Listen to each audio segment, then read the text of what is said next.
নমস্কার, আমি সুপ্রিয়া গোলদার। আমার নতুন একটি ভিডিওতে সকলকে স্বাগত জানাই। দিনটি ছিল শনিবার, বিপত্তারিণী পুজো। বাইরে আমাদের বাজারে পুজো হয়, সেখানেই পুজো দিতে যাব। তার আগে সকাল সকাল স্নান করে সুন্দর করে গুছিয়ে নিয়ে বাড়ির ঠাকুর ঘরে যেয়ে পুজো দেব। তারপরে বাজারে যাব বিপত্তারিণী পুজো দিতে।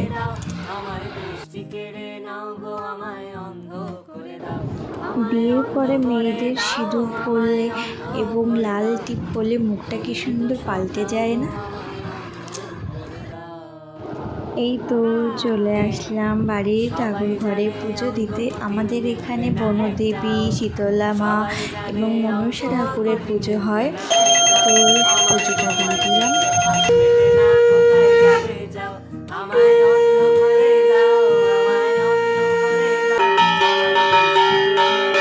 এই তো পুজো দেওয়া কমপ্লিট। এরপরে যাব বিপত্তারিণী পুজোর সুতো করতে। বাড়িতে কেউ নেই, মা আর বড় মা দুজনেই গেছে স্কুলে রান্না করতে। সেই কারণে আমার একার উপরে এই দায়িত্বটা পড়েছে সুতো বানানোর। তো ওই যে সুতো বানাচ্ছি, 13টা করে এক একটা সুতো হবে। এইবারে এই সুতোটাকে থুপ্পা গাছ দিয়ে ভালো করে বেঁধে নিয়ে দুপাশে 6টা করে গিট দেব।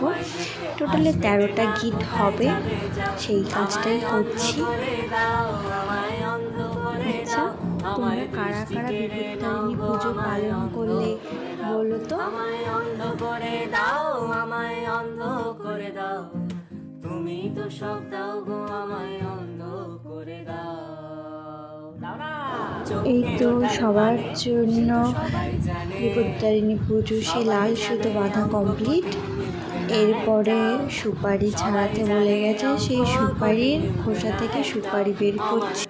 এই পুজোর একটা অদ্ভুত নিয়ম আছে, সেটা হচ্ছে সব কিছুই আমাদের 13 রকমের দিতে হবে এবং আমাদের সারা দিনে 13টাই লুচি খেয়ে আমাদের দিনটা কাটাতে হবে।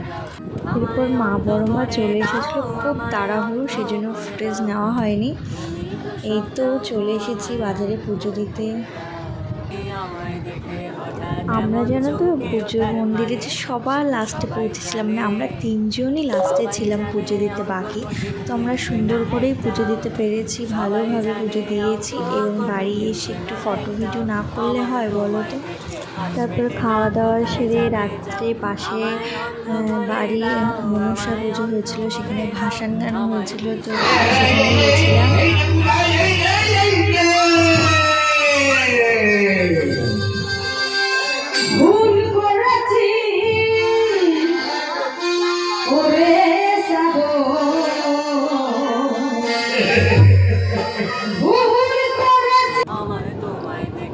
আমার এই ভিডিওটা তোমাদের কেমন লাগলো কমেন্ট করে জানিয়ে যেও। তো আজকের ভিডিওটা এই পর্যন্ত। সকলে ভালো থেকে সুস্থ থেকো। Tata, by.